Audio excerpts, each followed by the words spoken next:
الحمد لله وكفى وسلام على عباده الذين اصطفى أما بعد أعوذ بالله من الشيطان الرجيم بسم الله الرحمن الرحيم وأما ما ينفع الناس فيمكث في الأرض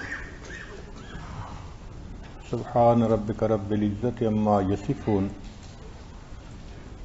وسلام على المرسلين والحمد لله رب العالمين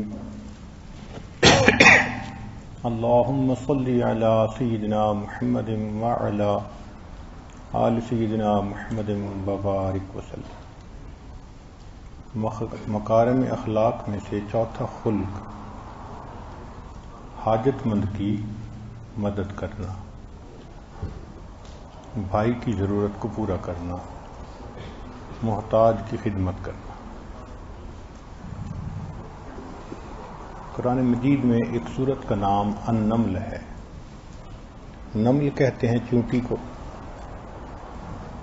تو یہ نام پڑھ کر حیرت ہوتی ہے کہ چونٹی کے نام پہ سورت کا نام رکھا گیا اور اس سورت میں چونٹی کا تذکرہ بھی ہے۔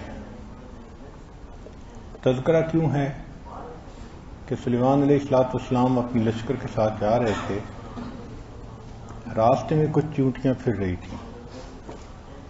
ایک چونٹی نے ان کے آنے کی بات کو جلدی فیل کر لیا، تو اس نے دوسری چونٹیوں کو کہا کہ دیکھو سلیمان علیہ السلام کا لشکر آ رہا ہے، ایسا نہ ہو کہ وہ تمہیں پاؤں کے نیچے مسل دے، تم اپنے بلوں میں گھس جاؤ۔ تو اس چونٹی نے باقی چونٹیوں کی خیر خواہی کی۔ قالت نملۃ یا ایھا النمل ادخلوا مساکنکم۔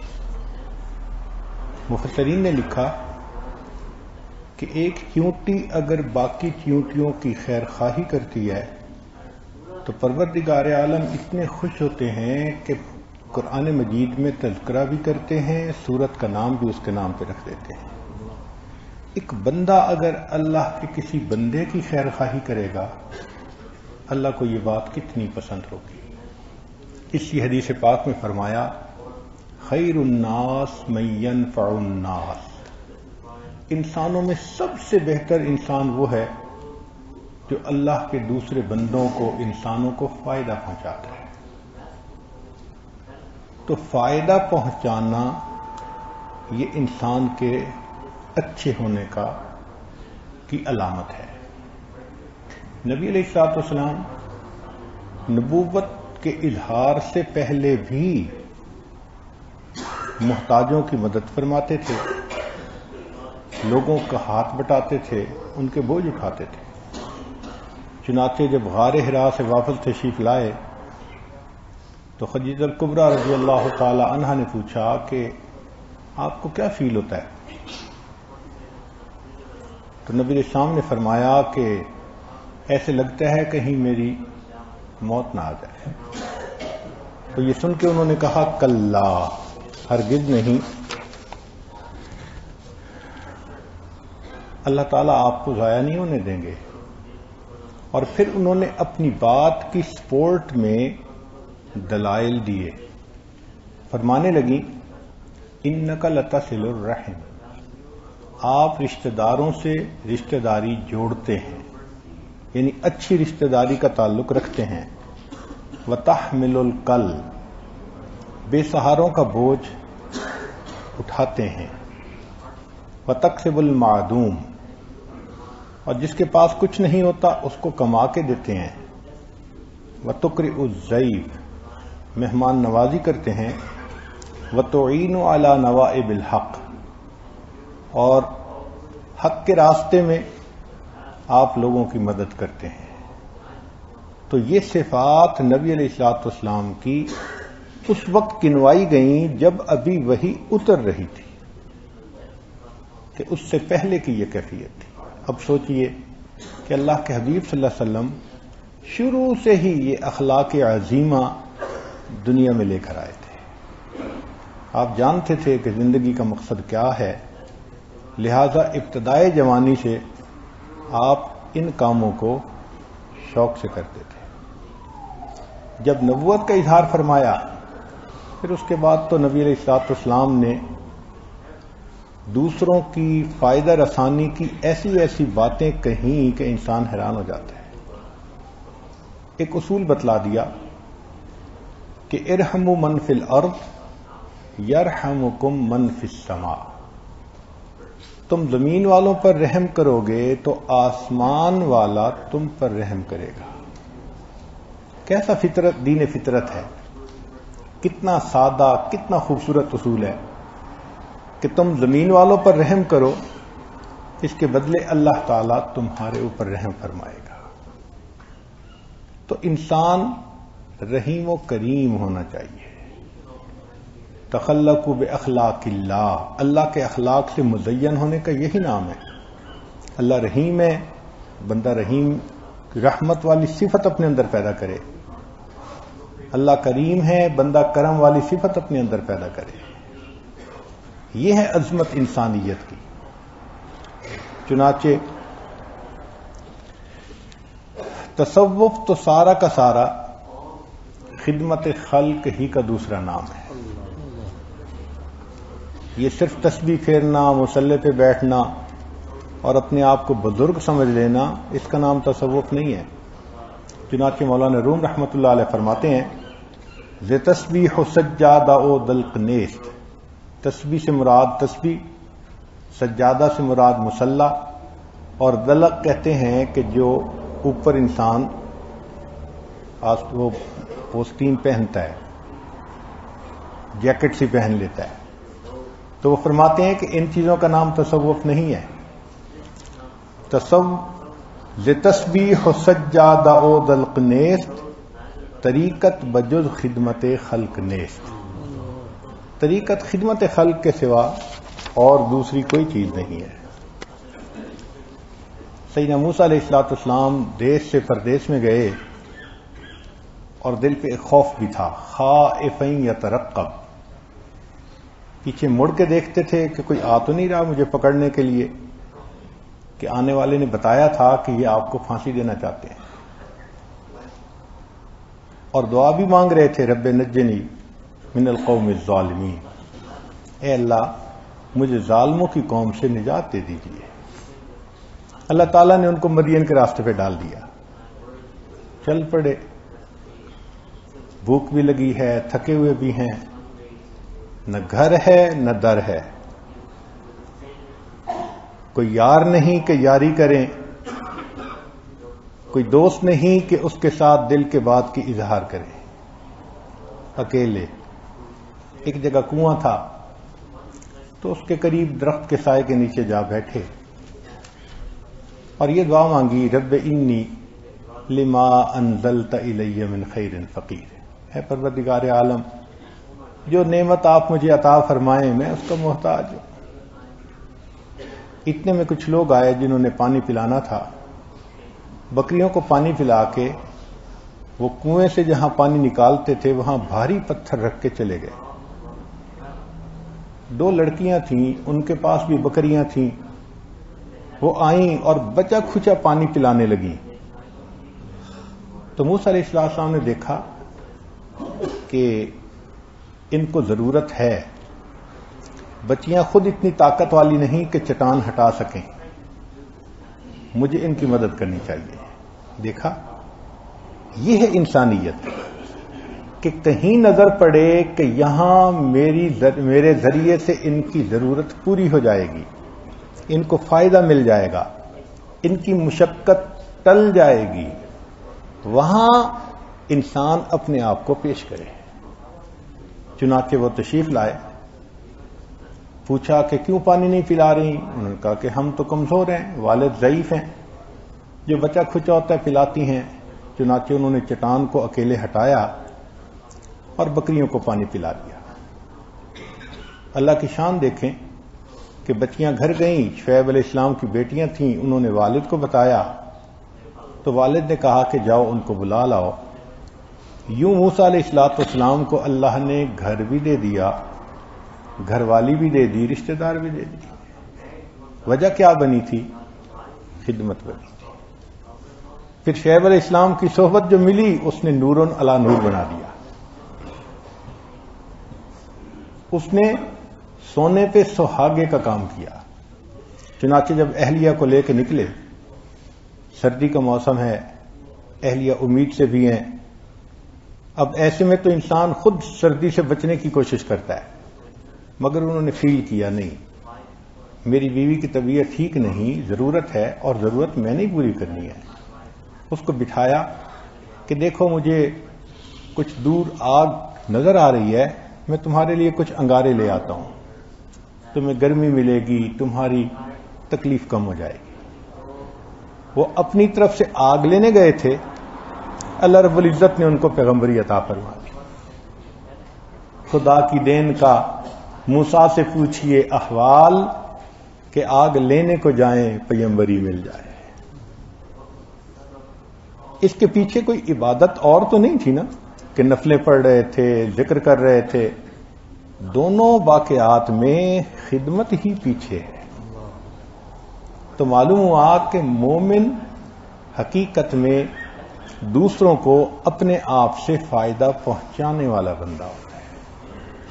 نبی علیہ السلام نے ارشاد فرمایا، ابو ہریرہ رضی اللہ عنہ اس کے راوی ہیں، بہت اہم بات ہے، فرمایا من نفس عن مؤمن کربۃ من کرب الدنیا نفس اللہ عن کربۃ من کرب یوم القیامہ، کہ جو بندہ کسی مومن سے کسی مصیبت کو ہٹائے، جو تکلیف دینے والی کیفیت ہوتی ہے نا کرب والی، تو اس تکلیف دینے والی کیفیت کو ہٹائے، اللہ اس کے بدلے اس بندے سے قیامت کے دن کے غموں کو دور فرما دیں گے.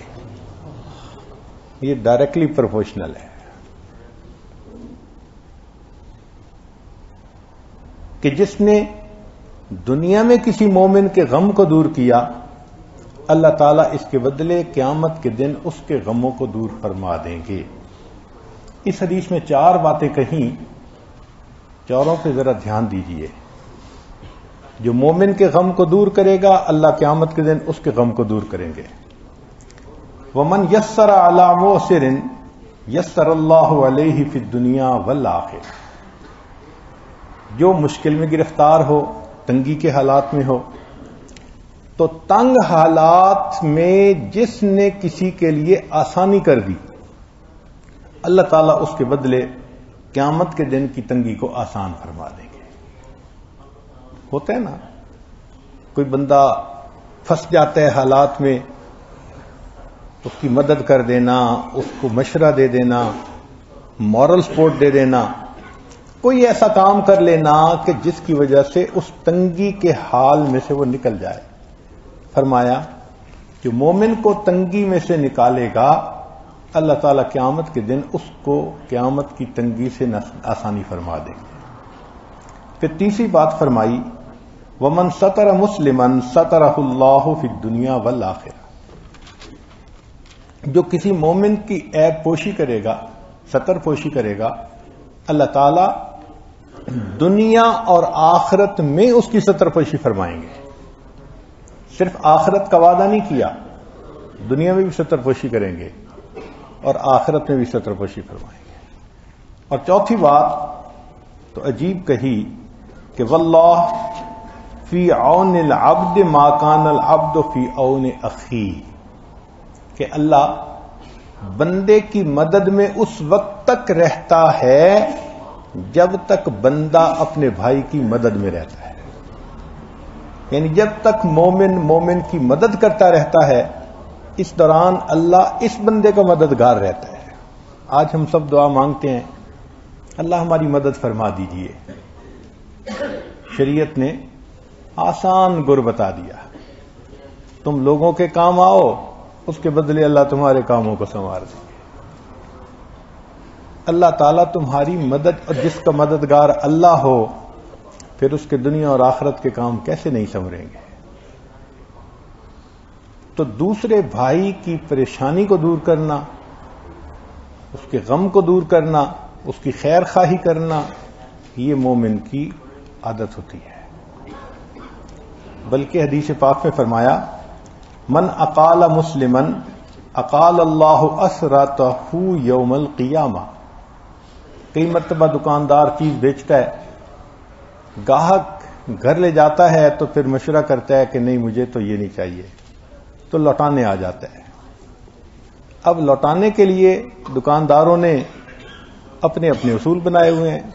کئی لے لیتے ہیں، کئی نہیں لیتے. کئی کہتے ہیں کہ 3 دن کے بعد لے لیں گے، 3 دن کے اندر اندر لے لیں گے، اور کئی لکھتے ہیں کہ خریدا ہوا مال واپس ہی نہیں ہوگا.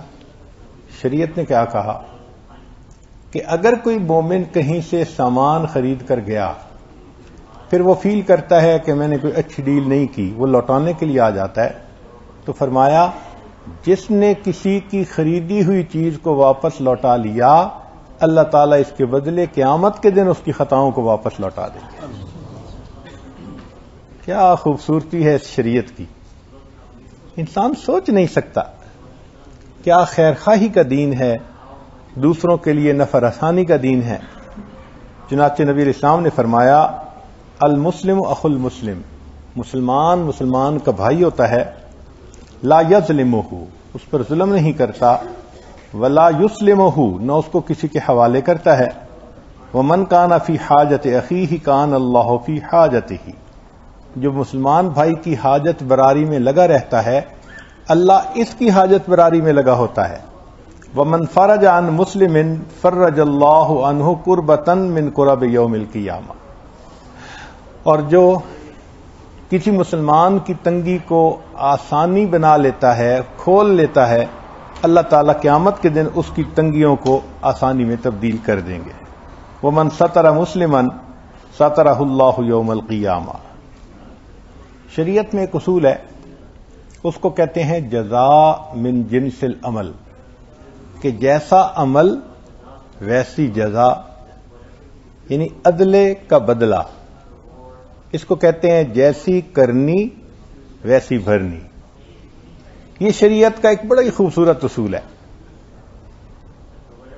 جو کرو گے وہ بھرو گے. تو جزاء من جنس العمل، کہ جیسا عمل کرو گے ویسا بدلہ ملے گا. اب سنیے کہ حدیث مبارکہ میں ہے انما یرحم اللہ من عبادہ الرحماء، کہ جو رحیم بندے، رحم کرنے والے بندے ہوتے ہیں، اللہ تعالیٰ اپنے بندوں میں سے ان پر رحم فرماتا ہے. ہم کہتے ہیں نا اللہ ہم پر رحم فرما دے، اور خود ہم دوسرے کے لیے وبال جان بنے ہوتے ہیں، تو کیسے رحمت ہوگی ہمارے اوپر؟ تو فرمایا کہ جو دوسروں کے لیے رحمت بنے گا، اللہ تعالیٰ اس بندے پر رحمت کی نظر عطا فرمائے. دوسری روایت میں ہے کہ ان اللہ یعذب الذین یعذبون الناس فی الدنیا، جو لوگ دنیا میں دوسروں کو عذاب دیں گے، یعنی تکلیف میں ڈالیں گے، اللہ تعالیٰ قیامت کے دن ان کو تکلیف میں ڈالیں گے. تو معلوم ہوا کہ ہمیں دنیا میں آخرت کے لیے تیاری کرنی پڑے گی. ایک وقت آئے گا نہ نوکریاں رہیں گی، نہ فیکٹریاں رہیں گی، نہ تجارت رہے گی، نہ وزارت رہے گی. ہم محتاج ہوں گے، حاجت مند ہوں گے، ضرورت مند ہوں گے. اس وقت ہم چاہیں گے کہ کوئی ہماری مدد کرتا، مگر اس وقت کی مدد مشروط ہے ہماری دنیا کی کیفیت کے اوپر. اگر ہم نے کسی کی مدد کی ہوگی ہماری مدد ہوگی، کسی کا بدن ڈھانپا ہوگا ہمارا بدن ڈھانپا جائے گا، کسی کی مشکل کو آسان کیا ہوگا ہماری مشکل کو آسان کیا جائے گا. چنانچہ حدیث مبارکہ سنیے کہ ایما مؤمن اطعم مؤمنا علی جوع اطعمہ اللہ یوم القیامت من ثمار الجنہ. جو بندہ کسی مومن کو دنیا میں بھوک کی حالت میں کھانا کھلاتا ہے، اللہ اس کے بدلے قیامت کے دن جنت کے پھل اس کو کھلائیں گے. وَإِنَّمَا مُؤْمِنٍ سَقَى مُؤْمِنًا عَلَى ظَمَئٍ سَقَاهُ اللَّهُ يَوْمَ الْقِيَامَةِ مِنَ الرَّحِيقِ الْمَخْتُومِ. اور جو بندہ کسی پیاسے کو دنیا میں پانی پلاتا ہے، اللہ تعالیٰ اس کو قیامت کے دن رحیق مختوم میں سے پلائیں گے. وَأَيُّمَا مُؤْمِنٍ كَسَا مُؤْمِنًا عَلَىٰ أُرَىٰ كَسَاهُ اللَّهُ مِنْ خُضْرِ الْجَنَّةِ. اور جو بندہ کسی ننگے جسم کو کپڑے پہناتا ہے اللہ تعالیٰ قیامت کے دن اس کو جنت کے کپڑے عطا فرمائیں گے. سبحان اللہ، کیا عجیب کنسپٹ دیا ہے. ان احادیث کو پڑھ کر کوئی بندہ انکنسیڈریٹ نہیں رہ سکتا. ہوتا ہے نا لاپرواہی کرنا، احساس ہی نہ کرنا، بے حس بن کے رہنا، ہو ہی نہیں سکتا. کیسے ہو سکتا ہے؟ جو دنیا میں بے حس بنے گا پھر قیامت کے دن ایسا ہی معاملہ ہوگا. اللہ تعالیٰ اس کے ساتھ ایسے ہی کولڈ معاملہ فرمائیں گے. تو دوسروں کا احساس نہیں کرتا تھا، ہم تیرا احساس کیسے کریں؟ سنیے ہماری ضرورت کا وقت کب ہوگا. ابن مسعود رضی اللہ عنہ فرماتے ہیں کہ یحشر الناس یوم القیامت اعریٰ ما کانوا قط. قیامت کے دن جتنے بھی انسان ہیں سارے کے سارے ننگے کھڑے کیے جائیں گے. مستثنا نہیں ہے کوئی، سارے ننگے ہوں گے. وَأَجْوَعَ مَا كَانُوا قَطُّ. اور سارے کے سارے بھوک کی حالت میں کھڑے ہوں گے، سخت بھوک لگی ہوگی. وَأَدْمَعَ مَا كَانُوا قَطُّ. اور جتنے ہوں گے سارے کے سارے پیاسی حالت میں ہوں گے.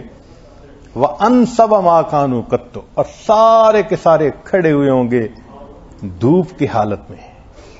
وہ ایسا دن ہوگا سورج ایسے جیسے قریب ہوتا ہے، اتنا پسینہ ہوگا کہ کھڑا ہونا مشکل. بھوک بھی ہوگی، پیاس بھی ہوگی، جسم بھی ننگا ہوگا. فرمایا من کسا للہ عز وجل کساہ اللہ. جس نے دنیا میں کسی کو اللہ کے لیے کپڑے پہنائے ہوں گے اللہ ان کو اس دن کپڑے پہنائے گا. ومن اطعم للہ اطعمہ اللہ. جس نے دنیا میں اللہ کے لیے کسی کو کھانا کھلایا ہوگا اللہ اس کو اس دن کھانا کھلائے گا. ومن سقا للہ عز وجل سقاہ اللہ. اور آخری بات من افا للہ عز وجل افاہ اللہ. جس نے دنیا میں کسی کو اللہ کے لیے معاف کیا ہوگا اللہ قیامت کے دن اس کو معاف فرما دیں گے.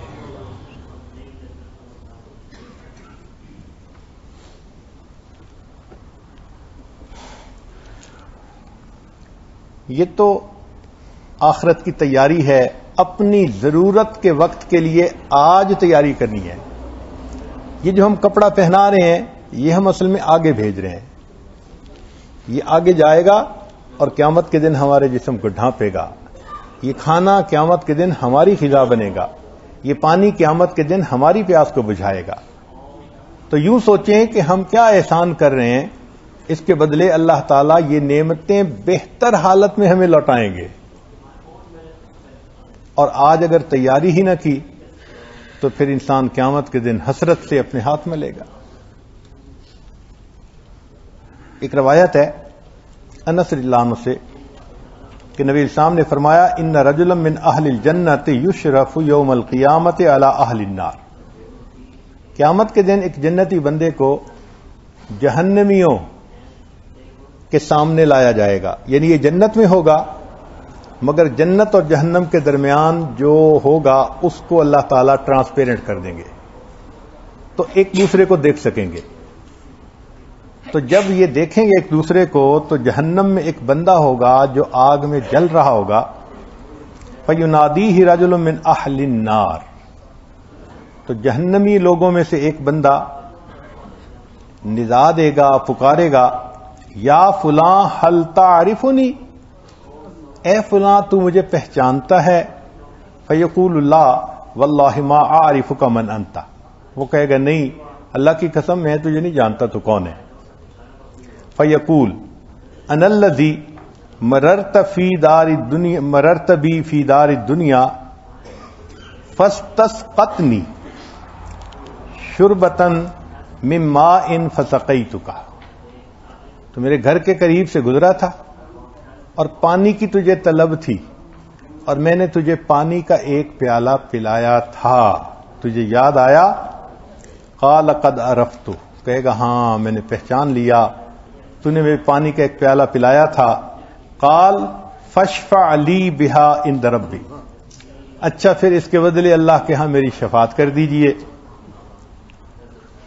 فیسأل اللہ عز وجل ویقول شفعنی فیہ، تو وہ جنتی اس بندے کی اللہ رب العزت سے شفاعت کرے گا، فیأمر بہ فیخرجہ من النار، اس کی شفاعت پر جہنمی کو جہنم سے نکال کر اللہ جنت عطا فرما دیں گے۔ اس جہنمی کا کون سا عمل ہوگا؟ اس نے ایک جنتی کو ایک پیالہ پانی پلایا۔ اب سوچئے اگر ایک پیالہ پانی پلانے پر جنت ملے گی تو جو اپنے بچوں کو پانی پلائے گا، گھر والوں کو پلائے گا، کھانا پینا، عزیز رشتہ دار، غریب لوگ، دوست احباب، قیامت کے دن یہ جہنم میں کیسے رہ سکے گا؟ تو یہ ہمارے لیے ایک آئی اوپنر ہے کہ تم صرف مصلی پہ کھڑے ہونے کو عبادت نہ سمجھو، تسبیح پھیرنے کو عبادت نہ سمجھو، کسی کے غم کو بانٹ لینا یہ نفلوں سے بڑی عبادت ہے، کسی کو مصیبت میں سے نکال دینا یہ اللہ کے ہاں زیادہ پسندیدہ عبادت ہے۔ فرمایا کہ تمہیں 10 سال کے نفلی اعتکاف سے زیادہ ثواب ملے گا اگر تم کسی ایک بھائی کی ضرورت کو پورا کرنے کے لیے چل پڑو گے۔ سیدہ صدیقہ لانا فرماتی ہیں کہ نبی اسلام نے ارشاد فرمایا تحشرون حفاتن عراتن غرلا، کہ قیامت کے دن ننگے پاؤں، ننگے جسم اور ننگے سر کھڑے ہوگے۔ ہر بندہ قیامت کے دن ننگا جسم، ننگے پاؤں، ننگے سر ہوگا۔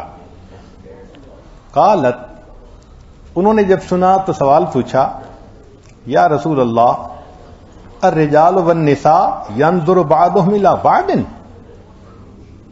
مرد اور عورتیں ایک جگہ ہوں گے، ننگے ہوں گے، کیا ایک دوسرے کو دیکھیں گے؟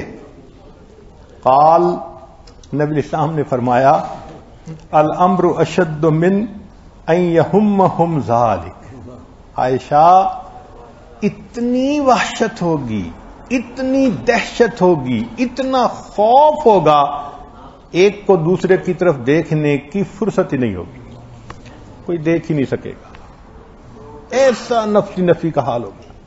امام غزالی رحمۃ اللہ فرماتے ہیں کہ جہنم کو پیش کیا جائے گا اور جہنم چنگھاڑے گی، اللہ آزاد کیجئے مجھے ان لوگوں کے لیے جو تیرے نافرمان تھے۔ اور جیسے غصے میں کوئی غصہ دکھاتا ہے، جہنم غصہ دکھائے گی، اس کے اندر آگ کا ابال آئے گا، پھر اس آگ کے ابال میں آگ کے انگارے اٹھیں گے، بلند ہوں گے، اور بلندی پر جا کر پھر مخلوق پر آ کر گریں گے۔ امام غزالی رحمۃ اللہ فرماتے ہیں کہ جب وہ انگارے گریں گے، انبیاء میں سے کوئی نبی ایسا نہیں ہوگا جس کو یہ خوف نہ ہو کہ میرے اوپر کوئی انگارہ نہ گر جائے۔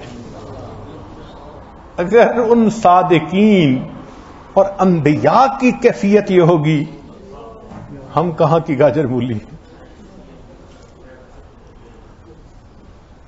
ہمیں اپنے بارے میں سوچنے کی ضرورت ہے۔ وہ بہت مشکل دن ہے، اس دن ہم حاجت مند ہوں گے، ضرورت مند ہوں گے۔ آج دنیا میں اللہ نے ہمیں نعمتوں سے نوازا ہے تو یہ صرف اس لیے نہیں کہ ان نعمتوں کو ہم دنیا ہی میں استعمال کر لیں، دین کے لیے استعمال کریں، اللہ کے بندوں کے لیے استعمال کریں، آخرت کی تیاری کے لیے استعمال کریں۔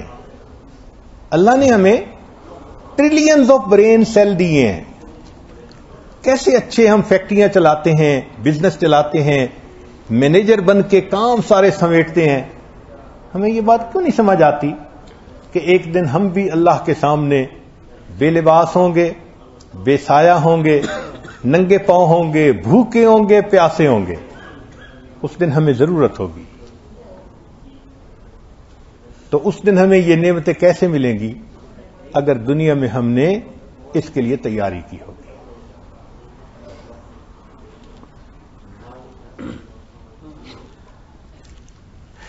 نبی علیہ الصلوۃ والسلام ارشاد فرماتے ہیں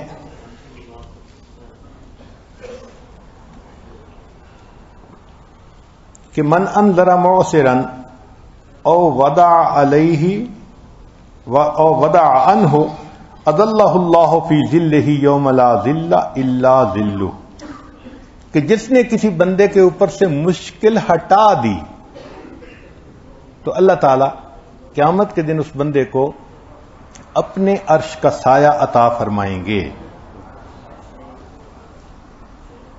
چنانچہ حدیث مبارکہ میں ہے کہ 7 بندے قیامت کے دن عرش کے سائے میں ہوں گے. عرش کا سایہ ہوگا، نیچے مشک کے ٹیلے ہوں گے، اور یہ لوگ ان ٹیلوں کے اوپر مزے لے رہے ہوں گے، جبکہ دوسرے لوگ اللہ کے سامنے حساب کے لیے کھڑے ہوں گے، مشکل میں ہوں گے.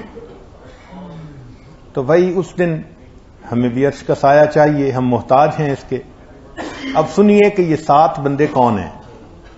فرمایا عادل بادشاہ، جو بادشاہ ہو، حاکم ہو مگر عدل کرتا ہو. دوسرا شاب نشأ فی عبادت اللہ، وہ نوجوان جو اللہ کی عبادت میں سرشار ہو، یعنی عین جوانی میں نیکی میں لگا ہو، ذکر میں لگا ہو، دعوت کے کام میں لگا ہو، علم کے کام میں لگا ہو. نشأ فی عبادت اللہ، جو اللہ کی عبادت میں مگن ہو، ایسا نوجوان قیامت کے دن عرش کے سائے کے نیچے ہوگا. تیسرا رجل قلبہ معلق بالمساجد، وہ بندہ جس کا دل مسجد میں اٹکا رہتا ہو، یعنی نماز پڑھ کے گھر گیا مگر پھر نیت ہے میں نے جلدی واپس آنا ہے تکبیر اولیٰ کے لیے، نماز کے لیے. رجلان تحابا فی اللہ اجتمعا علیہ وتفرقا علیہ، وہ 2 بندے جن کے درمیان اللہ کے لیے محبت ہوگی. سبحان اللہ، یہ کام آسان ہے. وہ 2 بندے کہ جن کے درمیان محبت کی بنیاد کیا ہوگی؟ رشتہ داری نہیں، کوئی تجارت نہیں، کوئی دنیا کا مفاد نہیں، اللہ کے لیے محبت، اللہ کی رضا کے لیے. تو 2 مسلمان بھائی جن کے درمیان اللہ کی رضا کے لیے محبت ہوگی، اس عمل پر اللہ ان کو قیامت کے دن عرش کا سایہ عطا فرمائیں گے. پھر فرمایا کہ وہ نوجوان جسے خوبصورت حسب نسب والی عورت اپنی طرف گناہ کے لیے بلائے اور وہ کہہ دے کہ میں اللہ سے ڈرتا ہوں، یعنی دعوت گناہ ملے اس کے باوجود وہ کہہ دے کہ میں اللہ سے ڈرتا ہوں، یہ اللہ سے ڈرنے والا بندہ قیامت کے دن عرش کے سائے میں ہوگا. اور فرمایا کہ چھٹا وہ بندہ کہ جو دائیں ہاتھ سے اللہ کے راستے میں صدقہ دے مگر اتنا خاموش کہ بائیں ہاتھ کو پتہ نہ چلے. ایسے اللہ کے راستے میں دے، بھلا کرے کسی کے ساتھ تو اس طرح چھپ کے کرے، پتہ ہی نہ چلے کسی کو. تو فرمایا یہ جو خفیہ صدقہ کرنے والا ہے اس کو قیامت کے دن عرش کا سایہ ملے گا. آج ہماری کیا حالت ہے؟ ہم دائیں ہاتھ سے اس طرح گناہ کرتے ہیں، بائیں ہاتھ کو پتہ نہیں چلتا. ہم چھپ کے اس طرح سے گناہ کرتے ہیں، پتہ نہیں چلنے دیتے کسی کو. اللہ تعالیٰ فرماتے ہیں، اللہ کے حبیب صلی اللہ علیہ وسلم، کہ جو صدقہ اللہ کے راستے میں ایسے دے کہ بائیں ہاتھ کو پتہ نہ چلے، یہ بھی اللہ کے راستے میں ہوگا. اور چوتھا بندہ کہ وہ بندہ جو خلوت میں اللہ کے ذکر میں، اللہ کی یاد میں بیٹھا اور اللہ کی یاد میں اس کی آنکھوں سے آنسو نکل آئے، یہ اللہ کی محبت میں رونے والا، یہ بھی قیامت کے دن عرش کے سائے میں ہوگا. ساری دنیا روتی ہے، کوئی صحت کی وجہ سے روتی ہے، کوئی نقصان کی وجہ سے روتی ہے، کوئی ضرورتیں پوری نہ ہونے کی وجہ سے روتی ہے. اللہ کے لیے رونا، اللہ کی محبت میں رونا یہ بہت کم ہے. تو ایسا نوجوان جو اللہ کی محبت میں روئے، فرمایا یہ بھی قیامت کے دن عرش کے سائے میں ہوگا. دوسرے کی خدمت کرنا، کام آنا، یہ بڑی عبادت ہے. چنانچہ ایک روایت ہے، نبی علیہ الصلوۃ والسلام نے سفر فرمایا تو سفر میں کچھ لوگوں نے روزے رکھے ہوئے تھے، وہ زیادہ تھے. کچھ تھے کہ جنہوں نے انٹینشنلی روزہ نہیں رکھا تھا، نفلی روزے تھے کہ بھائی سفر ہے، گرمی ہے، باقی لوگوں کو روزے والوں کو مشقت ہوگی تو ان کو خدمت کے لیے بندے چاہیے تو ہم ان کی خدمت کریں گے. ایسا ہی ہوا کہ جب منزل پہ پہنچے تو روزے والے تو نڈھال تھے، وہ جا کر لیٹ گئے. بھوکے پیاسے جو تھے، جن کا روزہ نہیں تھا، انہوں نے فوراً خیمے لگائے، سامان ٹھیک کیا اور ان کو اچھی جگہ پر لٹایا. نبی علیہ السلام نے فرمایا ذهب المفطرون اليوم بالاجر، کہ آج کے دن افطار کرنے والے روزہ رکھنے والوں سے اجر زیادہ لے گئے. روزے والوں کو اجر نہیں ملا، افطار والوں کو اجر زیادہ ملا، چونکہ انہوں نے دوسروں کی خدمت کی ہے. چنانچہ ایک صاحب سفر میں ہر وقت نماز میں، تلاوت میں مشغول رہتے تھے. صحابہ ان کی عبادت پہ بڑے حیران تھے. نبی اسلام کی خدمت میں حاضر ہوئے، اے اللہ کے نبی صلی اللہ علیہ وسلم، فلاں شخص کو دیکھا ہر وقت نماز میں، تلاوت میں، عبادت میں مشغول ہوتا ہے، کوئی اور اس کو کام ہی نہیں. نبی اسلام نے فرمایا اس کے کام کرتا کون ہے؟ حضرت اس کے 2 بیٹے ہیں، وہ اس کی خدمت کرتے ہیں. نبی صاحب نے فرمایا اس کے بیٹوں کو اس سے زیادہ اجر ملے گا. تو یہ احادیث کیا بتلا رہی ہیں کہ دوسرے کا کام آنا، خدمت کرنا، یہ نیکیوں میں سے ایک بڑی نیکی ہے.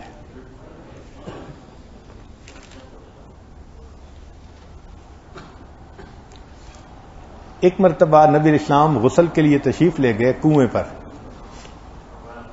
حذیفہ رضی اللہ عنہ ساتھ تھے. اب وہاں پر غسل کے لیے پردہ کرنے کی ضرورت تھی تو حذیفہ رضی اللہ عنہ کے پاس چادر تھی، انہوں نے چادر پھیلا دی اور چادر کی اوٹ میں اللہ کے حبیب صلی اللہ علیہ وسلم نے غسل فرما لیا. جب غسل کر چکے تو نبی علیہ السلام نے فرمایا حذیفہ تم بھی غسل کر لو. تو وہ سوچنے لگے تو نبی علیہ السلام نے ان سے چادر لے لی اور پھیلا کر کھڑے ہو گئے. اے اللہ کے نبی صلی اللہ علیہ وسلم، آپ چادر پھیلائیں گے؟ فرمایا اگر میرے ساتھ تم نے ایسا معاملہ کیا تو تمہارے ساتھ ایسا معاملہ کرنے میں مجھے کیا رکاوٹ ہے. نبی علیہ السلام نے ان کو زبردستی کہا کہ غسل کرو، میں پردہ کر کے کھڑا ہوں گا. اللہ کے محبوب صلی اللہ علیہ وسلم نے پردہ فرمایا، حذیفہ رضی اللہ عنہ نے غسل فرما لیا. نبی علیہ السلام سفر میں تشریف لے جا رہے ہیں، راستے میں اللہ کے نبی صلی اللہ علیہ وسلم نے 2 مسواکیں بنائیں. ایک طرح بالکل سیدھی خوبصورت تھی، دوسرا تھوڑا ٹیڑھی سی تھی. تو جب آپ نے بنا لی تو جو سیدھی مسواک تھی وہ آپ نے اپنے خادم جو ساتھی تھے ان کو دے دی اور ٹیڑھی مسواک خود رکھ لی. اس نے کہا اللہ کے نبی صلی اللہ علیہ وسلم میرا دل چاہتا ہے سیدھی مسواک آپ استعمال فرمائیں. فرمایا میرا بھی دل چاہتا ہے کہ سیدھی مسواک تم استعمال کرو. یہ اللہ کے حبیب صلی اللہ علیہ وسلم نے پریکٹیکل سکھا دیا کہ مومن کیسا ہوتا ہے، وہ دوسرے کے لیے کیا اچھائی کو پسند کرتا ہے، اس کی طرز زندگی کیسی ہوتی ہے.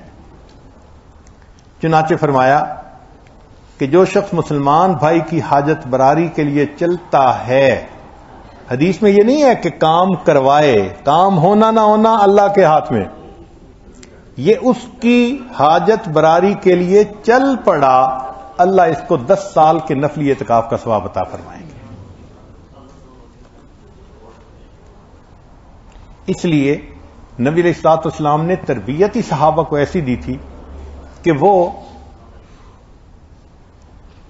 ضرورت کے وقت میں دوسروں پر دل کھول کر خرچ کرتے تھے. مدینہ طیبہ میں مسلمانوں کو پانی کی تنگی تھی. دور ایک کنواں تھا اور تھا بھی ایک یہودی کا، ادھر سے پانی بھر کے لانا پڑتا تھا اور وہ پیسے بھی بہت چارج کرتا تھا۔ تو عثمان غنی لانو نے فیل کیا کہ بھئی مسلمانوں کو پانی کی ضرورت ہے، کوئی انتظام کرنا چاہیے۔ اس یہودی کے پاس گئے، بھائی آپ نے کنواں بیچنا ہے تو میں اس کو خرید لیتا ہوں۔ اس نے کہا نہیں جی میں نہیں بیچتا، میری تو کمائی ہے، کہ بھائی تمہیں مانگی رقم دے دوں گا۔ اس نے کہا نہیں جی نہیں، میں کیوں بیچوں اس کو، میرا سورس آف انکم ہے، میں نہیں بیچتا اس کو۔ اب عثمان غنی لانو بھی تو تاجر تھے نا، تو انہوں نے پھر تجارت کا ٹرک لگایا۔ اس کو کہا کہ دیکھو میں تمہیں مشورہ دیتا ہوں، پیسے بھی پورے لے لو اور کنواں آدھا بیچ دو، آدھا تمہارا رہے گا آدھا میرا، پیسے پورے لے لو۔ اب وہ ٹریپ ہو گیا، کہنے لگا ٹھیک ہے پیسے پورے لوں گا مگر آدھا حق تمہارا آدھا حق میرا۔ عثمان غنی لانو نے فل پیمنٹ کر دی اور آدھا آدھا کنواں اس کا سودا کر لیا۔ اب آپس میں بیٹھ کے نیگوشیشن ہوئی کہ بھئی آدھے آدھے سے کیا کریں۔ فرمایا کہ ایک دن تم پانی نکال لیا کرنا، ایک دن میں پانی نکال لیا کروں گا۔ اس نے کہا یہ بھی ٹھیک ہے۔ چنانچہ جب اس کی باری کا دن ہوتا تو وہ اپنا پانی بیچتا تھا۔ جب تھوڑے دن بعد بات پکی ہو گئی تو عثمان غنی لانو نے کہا بھئی جب میری باری کا دن ہوگا نا تو پانی مفت ملے گا۔ اب جب مفت کا پانی ایک دن ملے تو ایک دن ویٹ کرنا کون سا مشکل ہوتا ہے۔ سارے لوگوں نے ایک دن انتظار کیا، اگلے دن پانی بھرتے۔ اب اس کے پاس کسٹمر بھی کوئی نہیں، ایک دو مہینے اس نے انتظار کیا، آ کے کہنے لگا جی میرا باقی آدھا بھی خرید لے۔ عثمان غنی نے رضی اللہ عنہ نے باقی آدھے کی بھی پیمنٹ کر کے وہ کنواں نبی الاسلام کی خدمت میں پیش کیا کہ اس کو میں نے مسلمانوں کے لیے وقف کر دیا ہے۔ یوں آخرت کی تیاری کیا کرتے تھے۔ عثمان غنی لانو کے پاس ایک مرتبہ تجارت کا مال آیا، کئی 100 اونٹ تھے سامان سے لدے ہوئے، شام سے آئے تھے۔ اور عجیب بات کہ جب وہ سامان آیا تو مدینہ طیبہ میں اس کی بہت ضرورت تھی۔ یوں سمجھیے کہ جیسے گندم چاول منگاتے ہیں دور سے اور وہ اس وقت شارٹیج ہوتی ہے، تو جیسے ہی وہ قافلہ آیا اور خبر پہنچی تو یہودی لوگ تاجر تھے، یہ عثمان غنی لانو کے پاس آ گئے، جی آپ نے یہ تھوک کا مال منگوا لیا تو آپ اس کو ہمارے ہاتھ بیچ دیں، ہم پرچون میں بیچتے رہیں گے، ہمارا کتنا نفع دوگے؟ کہنے لگے کہ ہم دگنے پروفٹ پہ لے لیتے ہیں، یعنی 100 کا لیا آپ نے، ہم 200 کا خریدتے ہیں۔ مان لگے نہیں پروفٹ تھوڑا ہے۔ ایک نے کہا اچھا ہم 300 کا خرید لیتے ہیں 100 کا مال، نہیں تھوڑا ہے۔ ایک نے کہا 400، انکار کیا، نہیں بھائی کوئی کسٹمر ہے وہ تو مجھے اس سے زیادہ ریٹ دیتا ہے۔ حتیٰ کہ ایک بندے نے 5 گنا پرائس کی آفر کی، نہیں بھائی یہ تھوڑی قیمت ہے، مجھے اس سے زیادہ پروفٹ ملتا ہے۔ حیران ہو گئے تو یہودی نے پوچھا کہ کون کسٹمر ہے جو تمہیں دیتا ہے؟ فرمایا کہ میرے پاس ایک کسٹمر ہے جو مجھے کم از کم 70 گنا پرائس دیتا ہے۔ ان کا وہ کون؟ فرمایا کہ وہ میرا پروردگار ہے جس نے وعدہ کیا تم میرے راستے میں خرچ کرو گے میں تمہیں اس کے بدلے 70 واپس کروں گا۔ چنانچہ پورا کا پورا جو قافلہ تھا، اونٹ تھے، وہ سارے انہوں نے مسلمانوں کے اندر فری تقسیم فرما دی۔ اللہ سے ڈیل کی، اللہ سے سودا کیا۔ ہم لوگوں سے تو ڈیل کرتے ہیں، کبھی اللہ سے بھی تو ڈیل کیا کرے نا، کہ اللہ میں آپ سے یہ ڈیل کر رہا ہوں، پھر دیکھیں اللہ تعالیٰ اس ڈیل کو کیسے نبھاتے ہیں اور اس کا بدلہ کیسے دیتے ہیں۔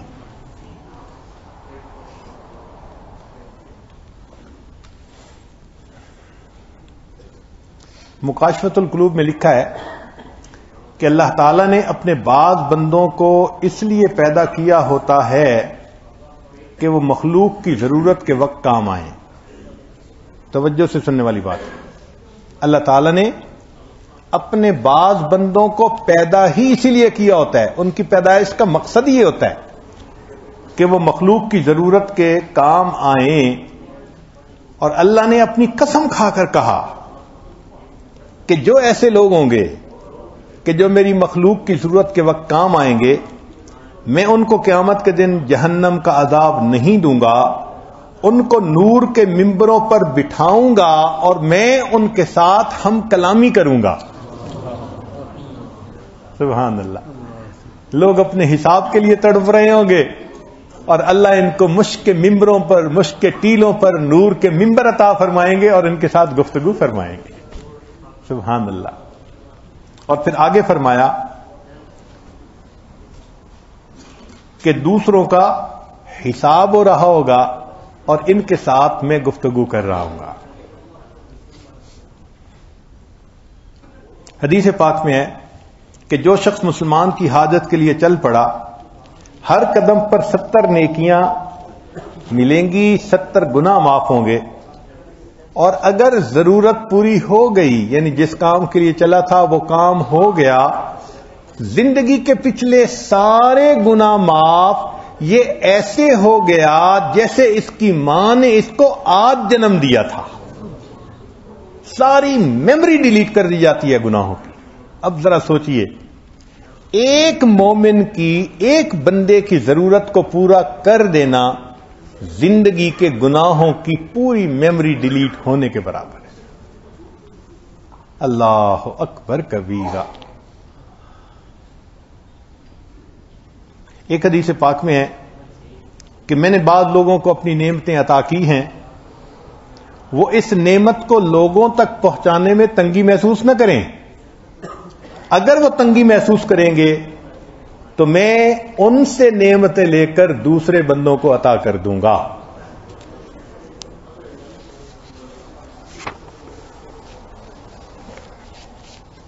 ہمارے اکابر، انسان تو انسان، جانوروں کے ساتھ بھی اچھا برتاؤ کر لیتے تھے کہ اللہ کی مخلوق ہے، اللہ کی مخلوق ہے۔ چنانچہ عبداللہ ابن جعفر کی باغات تھے بہت سارے، اور ایک حبشہ کی سائیڈ کا بندہ تھا جو اس کا کام کرتا تھا۔ ایک دن وہ اپنے باغات کو دیکھنے کے لیے آئے تو دیکھا کہ وہ بندہ کام کر رہا ہے، پسینہ بہا رہا ہے۔ دوپہر کے وقت اس نے تھوڑی دیر ریسٹ کا ٹائم نکالا، اس کے پاس 2 روٹیاں خشک تھیں، تو اس نے وہ 2 روٹیاں اپنے سامنے رکھیں کہ میں اس کو کھا لوں۔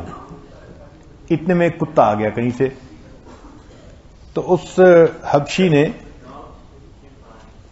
ایک ٹکڑا اس کتے کو پھینکا۔ وہ زیادہ بھوکا تھا، کھا لیا تو اور اس نے باقی ٹکڑا پھینک دیا، حتیٰ کہ کچھ دیر میں اس حبشی نے 2 روٹیاں اس کتے کو کھلا دی اور دسترخوان سمیٹ کے کھڑا ہو گیا۔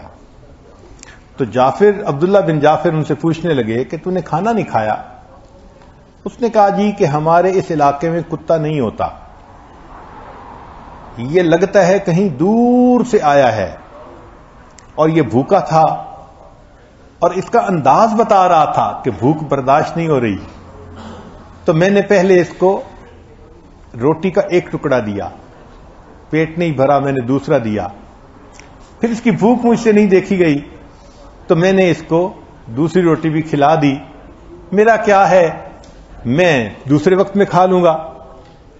جب اس نے یہ بات کہی کہ میں نے خود بھوکا رہنا پسند کیا، اس کتے کو ساری روٹی کھلا دی، تو عبداللہ ابن جعفر کو ایسا اس کے اوپر پیار آیا، جتنے باغات تھے انہوں نے سارے اس بندے کو ہدیہ میں عطا فرما دی۔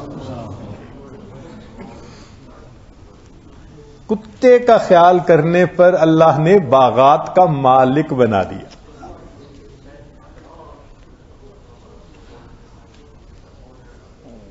ایک حدیث مبارکہ نبی علیہ الصلوۃ والسلام نے ارشاد فرمایا کہ بنی اسرائیل کا ایک عابد تھا جو 60 سال تک 60 سنہ ان راہبا عبد اللہ فی صومعاتہ 60 سنہ، ایک بنی اسرائیل کے عبادت گزار نے اپنے حجرے میں 60 سال اللہ کی عبادت میں گزار دیے۔ کتنی عبادت ہے؟ 60 سال عبادت میں گزار دیے۔ فجاءت امرأۃ فنزلت الی جنبہ، ایک عورت آ گئی کہیں سے اور اس خیمے کے قریب آ کے اس نے بھی ٹھکانہ کر لیا۔ فنزل الیہا فواقعہا 6 لیال، یہ اپنے کمرے سے باہر آیا، عورت تھی، شیطان نے اس کی طرف متوجہ کیا، یہ اس کے ساتھ زنا کا مرتکب ہو گیا۔ اب جب کچھ راتیں اس کے ساتھ گزاری، ثم سقط فی یدہ فحربا فاتی مسجدا فاوى فیہ ثلاثا لا یطعم شیئا، پھر یہ مسجد میں آیا دوبارہ عبادت کی جگہ پر، مگر اس کو ندامت تھی، اس نے 3 دن کھانا نہیں کھایا کہ میں نے کیا کیا۔ 3 دن کے بعد اس کو ایک روٹی ملی تھیلے کے اندر، اب اس کا جی چاہتا تھا کہ میں روٹی کھاؤں، پھر اس میں اس کے پاس 2 سائل آ گئے۔ اس حدیث میں 2 سائل کی بات ہے، دوسری حدیث میں 1 کی بات ہے۔ اس نے آدھی روٹی ایک کو دے دی اور آدھی روٹی دوسرے کو دے دی، اور اسی حالت میں اس کو جو ہارٹ اٹیک ہوا تو یہ وہیں فوت ہو گیا۔ فرمایا فبعث اللہ الیہ ملک الموت، اللہ نے ملک الموت بھیجا، فقبض روحہ، اس کی روح کو قبض کر لیا گیا۔ فوضعت 60 فی کفۃ، 60 سال کی عبادت ایک پلڑے میں رکھی گئی۔ ووضعت 6 فی کفۃ، اور وہ جو زنا کا گناہ تھا اس کو ایک دوسرے پلڑے میں رکھا گیا۔ فرجحت یعنی 6، ایک جو زنا کا گناہ تھا وہ 60 سال کی عبادت سے بھی بھاری نکل آیا۔ 60 سال کی عبادت کمپنسیٹ نہ کر سکی۔ اب وہ پریشان کہ میں تو جہنم میں جاؤں گا۔ اتنے میں وہ روٹیوں کے ٹکڑے لائے گئے جو اس نے سائل کو دیے تھے، اور روٹیوں کے ٹکڑے کو نیکیوں کے پلڑے میں ڈالا گیا تو نیکیوں کا پلڑا جھک گیا، اللہ نے اس کو جنت عطا فرما دی۔ 60 سال کی عبادت ایک طرف اور کسی بھوکے کو کھانا کھلا دینا یہ ایک طرف ہو گیا۔ ایک بہت پیاری حدیث سنیے، حدیث پاک میں ہے کہ نبی اسلام نے ارشاد فرمایا، جو شخص دوسروں کی ضرورت میں کام آتا ہوگا، توجہ کیجیے، جو شخص دوسروں کی ضرورت میں کام آتا ہوگا، میں قیامت کے دن میزان کے پاس کھڑا رہوں گا۔ جو شخص دوسروں کے کام آتا ہوگا، جب اس کا حساب ہونے لگے گا، نبی اسلام نے فرمایا میں قیامت کے دن میزان کے پاس رہوں گا، اگر اس کی نیکیاں بھاری ہوئیں تو بہت اچھا، اگر نہ ہوگی میں شفاعت کروں گا، اللہ اس کو جنت عطا فرما دے گا۔ تو اس کا مطلب کہ دوسروں کی حاجت کو پورا کرنے پر نبی علیہ السلام کی شفاعت نصیب ہوگی۔ یہ وہ دن ہوگا جب کہنے والے کہیں گے فما لنا من شافعین ولا صدیق حمیم، کاش کوئی ہماری بھی شفاعت کرنے والا ہوتا۔ اللہ کے حبیب صلی اللہ علیہ وسلم فرماتے ہیں اس دن میں شفاعت کے لیے کھڑا رہوں گا، واچ کروں گا، اگر تھرو ہو جاتا ہے تو بہت اچھا، کوئی مسئلہ ہوا تو میں اس کی شفاعت کر کے اس کو پار لگا دوں گا۔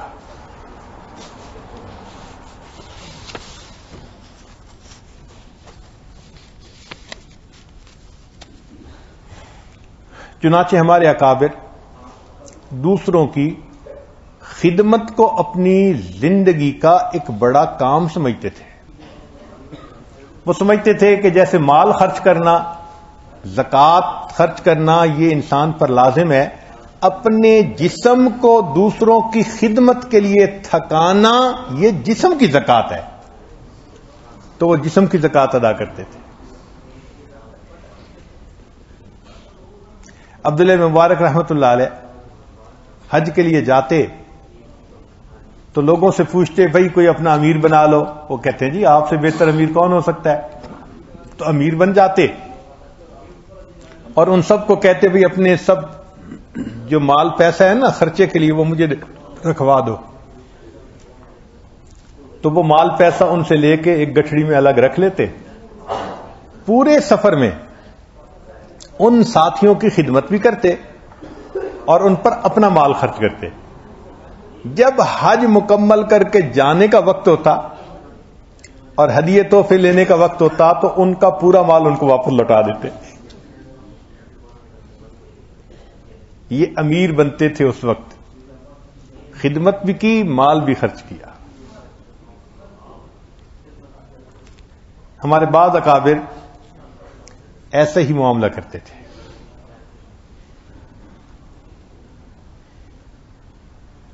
حتیٰ کہ بعض دوست جو ایک دوسرے کے بھائی بنے ہوئے تھے، ایسی بھی مثالیں گزری کہ ایک دوست فوت ہو گیا تو دوسرے دوست نے اپنے دوست کے اہل خانہ کی 40 سال تک کفالت کی.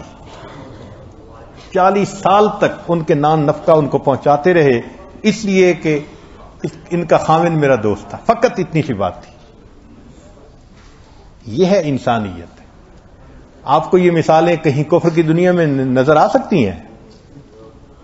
ڈھونڈیے، دیکھ لیجئے جا کے. سوائے اسلام کے یہ ہمدردی کی، ایثار کی، محبت کی مثالیں یہ اور کہیں نظر آئیں گی. باقی جگہوں پہ آپ کو دامن خالی نظر آئیں گے. اسلام کا دامن بھرا ہے ان مثالوں سے. تو یہ شریعت انسان کو صحیح معنوں میں انسان بنا دیتی ہے. جو حساس ہوتا ہے، دوسرے کا خیال کرتا ہے، اس کی تکلیف میں اس کے کام آتا ہے. خود نبی علیہ الصلوۃ والسلام دوسروں کے کام آتے تھے. حدیث پاک میں ہے ایک جوان العمر لڑکی آئی، اے اللہ کے نبی صلی اللہ علیہ وسلم میری ماں بوڑھی ہے، آ نہیں سکتی، اس نے آپ کو یاد کیا. نبی صلی اللہ علیہ وسلم فوراً اٹھ کے کھڑے ہوئے مسجد سے باہر آئے. فرمایا تم مجھے جس گلی میں لے جاؤ گی میں تمہاری والدہ کی بات سننے کے لیے وہاں جاؤں گا. اور ایک بڑھیا کا واقعہ تو آپ نے سنا ہی ہوگا. ہم بھی نبی علیہ الصلوۃ والسلام کی اس واقعے کو آج پھر تازہ کر لیتے ہیں تاکہ ہمارے دلوں پر اس کی برکت آ جائے. جب نبی علیہ السلام نے دین کی دعوت کا آغاز فرمایا تو ایک واقعہ پیش آیا کہ ایک بڑھیا کو سامان کہیں لے جانا تھا. اللہ کے نبی صلی اللہ علیہ وسلم نے وہ سامان پہنچایا تو کسی نے اس کو شعروں کی شکل میں پڑھا بھی ہے، لکھا بھی ہے. لکھا ہے ایک ضعیفہ تھی کہ جو مکہ میں رہتی تھی، وہ ان باتوں کو سنتی تھی مگر خاموش رہتی تھی.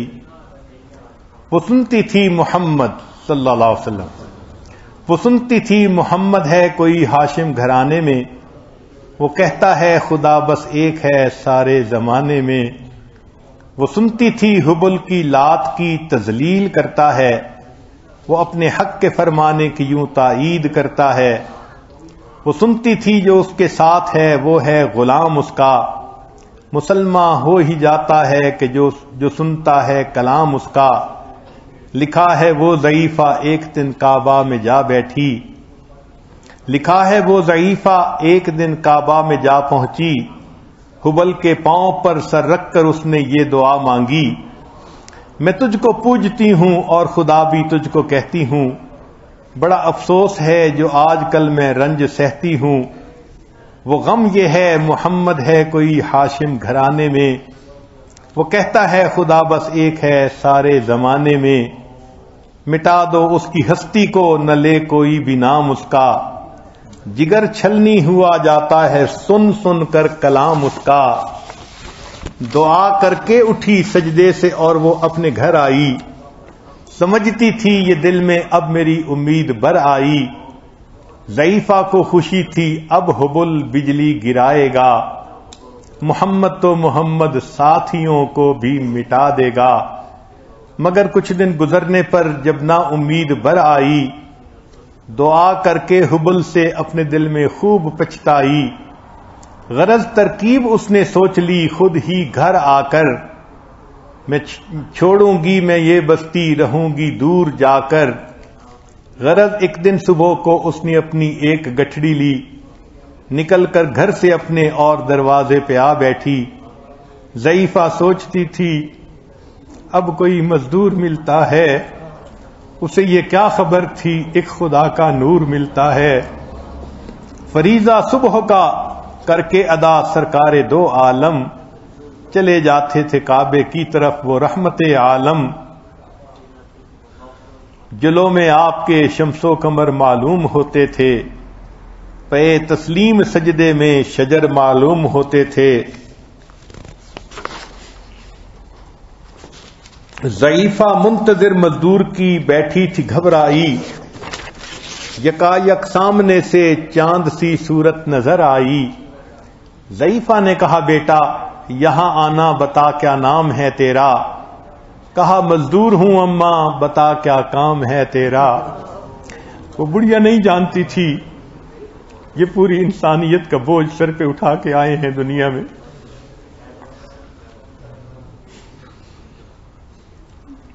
کہا مزدور ہے گر تو چل گٹھڑی میری لے کر، میں خوش کر دوں گی اے مزدور مزدوری تیری دے کر۔ یہ سن کر آپ نے گٹھڑی اٹھا کر اپنے سر پر لی، ضعیفوں کی مدد کرنا یہ عادت تھی پیغمبر کی۔ غرض گٹھڑی کو لے کر منزل مقصود پر آئی، کہا دل سے کہ اے دل اب تیری امید بر آئی، کہا بیٹا جو دل میں تھی تمنا ہو گئی پوری، محمد تو محمد ساتھیوں سے ہو گئی دوری۔ لگی دینے جو مزدوری ضعیفہ آپ کو اس دم، فرمانے لگے اس دم حضور سرور عالم، یہ کوئی کام ہے اماں میں لوں اس جسم مزدوری، کوئی اگر ہو خدمت تو میں وہ بھی کروں پوری۔ یہ فرما کر آپ نے کی جانے کی تیاری، ضعیفہ سے اجازت چاہتے تھے رحمت باری۔ ضعیفہ نے کہا بیٹھو ذرا ٹھہرو چلے جانا، مجھے ایک بات کہنی ہے ذرا سن کر چلے جانا۔ یقین جانو کہ اب مکہ میں جھگڑا ہونے والا ہے، میں سمجھاتی ہوں تجھ کو اس لیے تو بھولا بھالا ہے۔ وہ مکے میں قبیلہ ہاشمی نام و نسب والے، وہی بیٹا جو ہیں سردار عبد المطلب والے، انہی میں ایک جواں ہے جو سنا جاتا ہے ساحر ہے، کہ اس فن میں مگر بیٹا وہ اپنے خوب ماہر ہے۔ وہ سر ہوتا ہے جس کے تخم الفت بو کے رہتا ہے، جو سنتا ہے کلام اس کا وہ اس کا ہو کے رہتا ہے۔ ہمیشہ بچ کے چلنا اس سے بولے کوئی نام اس کا، نصیحت ہے یہی میری نہ سننا تو کلام اس کا۔ نبی بڑھیا کے دل میں نور وحدت بھرنے والے تھے، نصیحت سن رہے تھے جو نصیحت کرنے والے تھے۔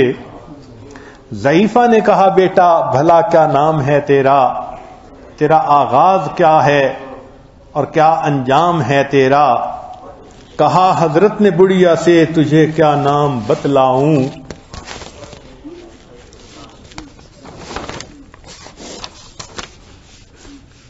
میں کیا کام بتلاؤں کیا انجام بتلاؤں۔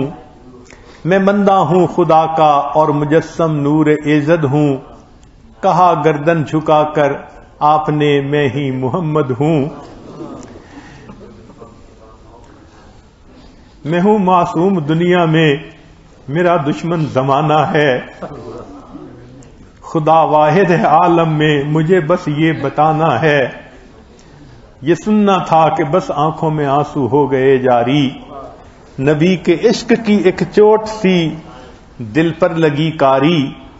ضعیفہ نے کہا بیٹا کرو مشکل میری آساں، میں ایسی جیت کے صدقے میں ایسی ہار پہ قرباں، ہوا پھر آن پر اس کے جو فضل ایذن باری، ضعیفہ کی زباں پر خود بخود ہوا کلمہ جاری۔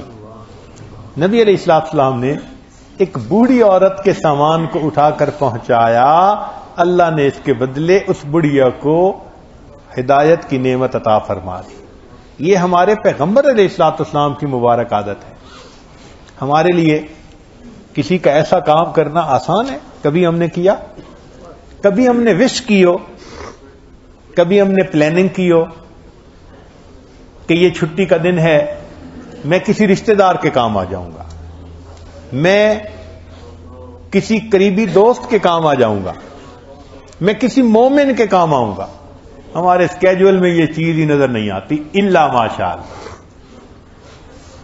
تو معلوم ہوا کہ یہ خدمت اللہ کے بندوں کی ایک ایسا پہلو ہے کہ جس سے ہم غفلت برت رہے ہیں، اور قیامت کے دن ہم محتاج ہوں گے۔ ایک وقت آئے گا، حدیث مبارکہ میں ہے، لوگ ننگے کھڑے ہوں گے، ننگے سر ہوں گے، ننگے پاؤں ہوں گے، بھوکے ہوں گے، پیاسے ہوں گے۔ اس وقت ہمیں سائے کی بھی ضرورت ہوگی، کپڑوں کی بھی ضرورت ہوگی، کھانے کی بھی ضرورت ہوگی، پینے کی بھی ضرورت ہوگی۔ کیا خوش نصیب ہیں وہ لوگ جو اللہ کے بندوں کی ضرورت کے وقت کام آتے ہیں کہ حدیث پاک میں فرمایا، جب لوگ حساب کتاب دے رہے ہوں گے، اللہ ان کو نور کے ممبروں پر بٹھائیں گے اور ان سے ہم کلامی فرمائیں گے۔ اللہ ہمیں ان میں شامل فرمائے۔ وآخر دعوانا ان الحمد للہ رب العالمین۔ تھوڑی دیر مراقبہ کر لیجیے۔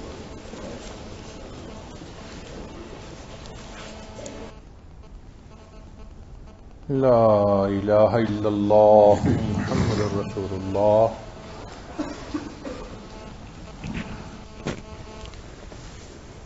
سبحان ربی العلی الوہاب۔ اللہم صل علی سیدنا محمد وعلی آل سیدنا محمد وبارک وسلم۔ ربنا ظلمنا انفسنا وإن لم تغفر لنا وترحمنا لنکونن من الخاسرین۔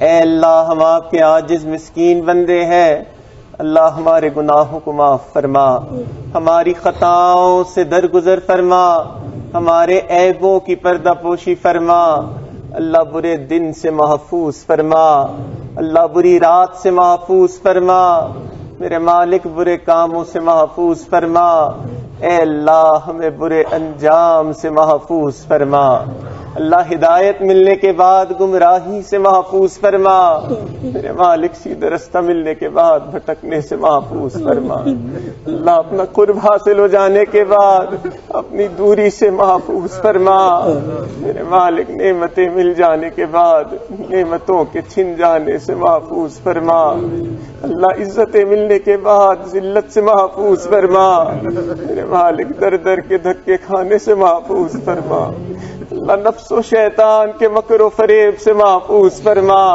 اے اللہ جگ ہسائی سے محفوظ فرما، اے اللہ اپنی رحمت کا سایہ نصیب فرما، اللہ اپنی رحمت کا سایہ نصیب فرما، اے اللہ یہ رحمت والا مہینہ ہے، اللہ رحمت والی رات ہے، اللہ رحمت والے اوقات ہیں، اللہ رحمت والے لوگ ہیں، میرے مالک اتنی ساری رحمتیں جمع ہیں، اللہ ایک رحمت کی نگاہ ہم پہ بھی ڈال دیجیے، اللہ آپ کی رحمت کی نگاہ پڑتی ہے تو ڈاکوؤں کے سردار کو اولیاء کا سردار بنا دیتے ہیں، اللہ آپ کی رحمت کی نگاہ پڑتی ہے بشر حافی جیسے شرابی کو آپ اپنی محبت کی شراب پلا دیتے ہیں، اللہ ایک رحمت کی نگاہ ہم پہ بھی ڈال دیجیے، اللہ ایک مرتبہ اپنی رحمت کی نگاہ ڈال دیجیے، اے اللہ تیری ایک نگاہ کی بات ہے، تیری زندگی کا سوال ہے،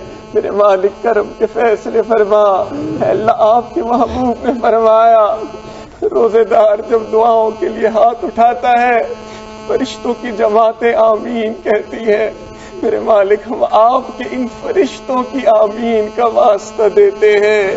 میرے مالک ہمارے حال پر رحم فرما. اللہ ہمارے حال پر رحم فرما.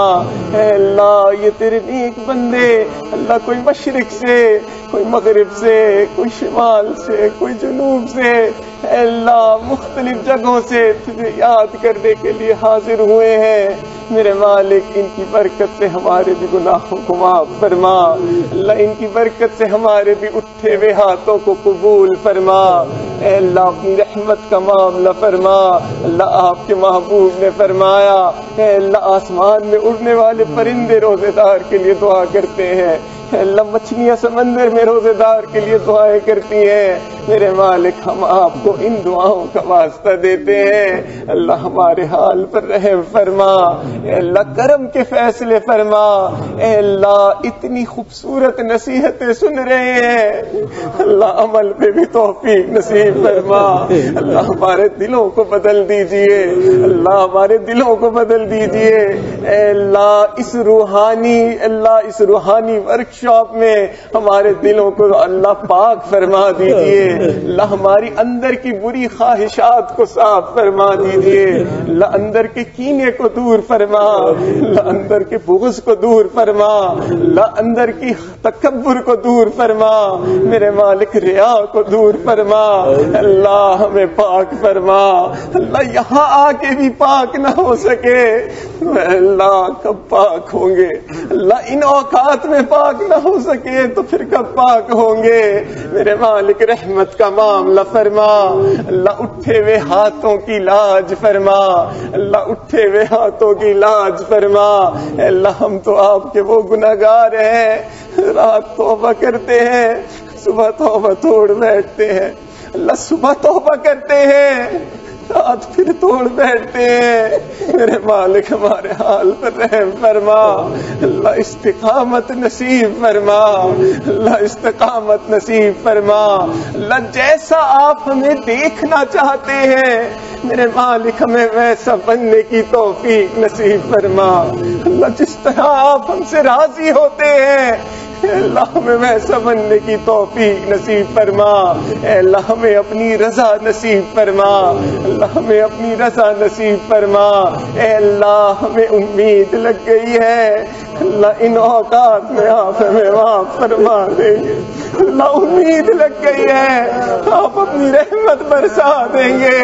اے اللہ ہمیں ہماری امید میں ناکام نہ فرما. اللہ ناکام نہ فرما. میرے مالک رحمت کی نگاہ فرما. اللہ کرم کے فیصلے فرما. اے اللہ ہمیں اپنی سچی محبت نصیب فرما. اللہ اپنے پیارے محبوب کی سچی محبت نصیب فرما. اللہ اپنے نیکوں کی سچی محبت نصیب فرما. میرے مالک نماز کی حضوری نصیب فرما. اللہ سجدے کا سرور نصیب فرما. اے اللہ رات کے آخری پہر کے مناجات کی لذت نصیب فرما.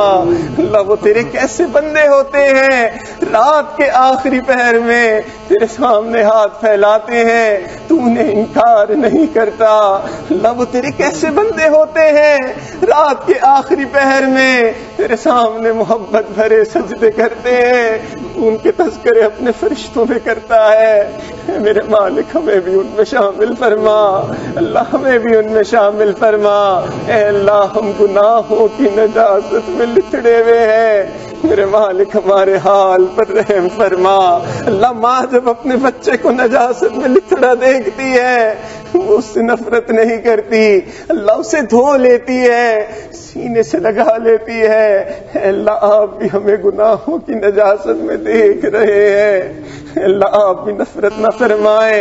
میرے مالک دھو دیجئے. اللہ اپنے مقبول بندوں میں شامل فرما لیجئے. میرے مالک کرم کے فیصلے فرما لیجئے. اللہ ہمارے گناہوں کی نحوست کی وجہ سے ہمیں اپنے در سے دور نہ فرما. اللہ اپنے در سے دور نہ فرما. اے اللہ آپ کے تو ہمارے جیسے اربوں خربوں ہیں.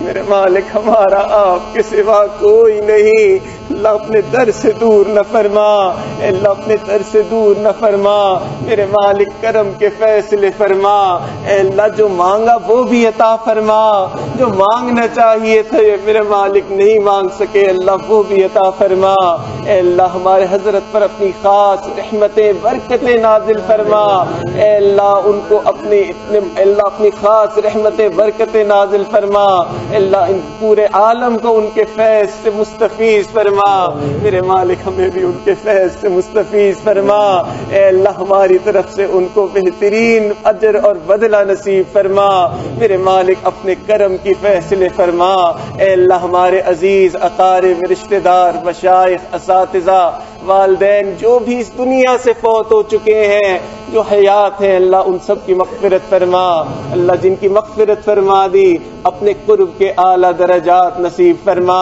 اللہ دور بیٹھے جو ان دعاؤں پہ آمین کہہ رہے ہیں اے اللہ ان کو بھی ان دعاؤں میں شامل فرما، اے اللہ ان کو بھی ان دعاؤں میں شامل فرما، اے اللہ ہم جیسے ناکارہ بھی عورتوں کی آنکھوں میں آنسو نہیں دیکھ سکتے، اے اللہ آپ کی نیک بندیاں آپ کے سامنے آنسو بہاتی ہیں، اے اللہ اس کی برکت سے اللہ ہمارے بھی گناہوں کو معاف فرما، اللہ اس کی برکت سے ہمارے بھی دلوں کو صاف فرما، اے اللہ یہ جو خدمت پہ جماعت لگی ہوئی ہے اے اللہ انہوں نے تو کما لیا، میرے مالک اپنی رحمت کی نگاہ فرما دیجئے، اے اللہ اس خدمت کو قبول فرما لیجئے، اللہ ہم نے اپنے بڑوں سے سنا کہ عبادت سے جنت ملتی ہے، خدمت سے خدا ملتا ہے، اور اے اللہ آج تو سن لیا کہ خدمت سے تو قیامت کے دن اللہ کے سامنے بیٹھ کے نور کے منبر پہ گفتگو کا شرف بھی ملتا ہے، اے میرے مالک ہمیں بھی خدمت کی توفیق نصیب فرما،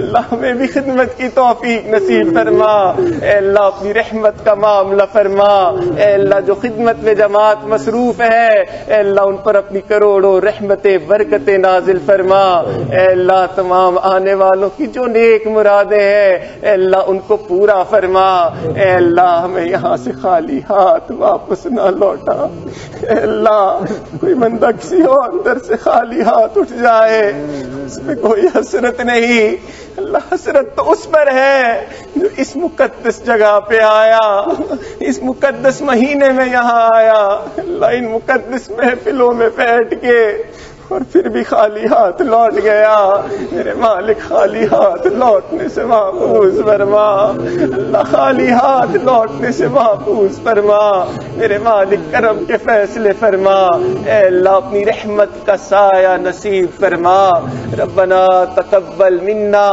انک انت السمیع العلیم تب علینا انک انت التواب الرحیم، وصلی اللہ تعالی علی حبیبہ سیدنا محمد وعلى آلہ واصحابہ اجمعین برحمتک یا ارحم الراحمین۔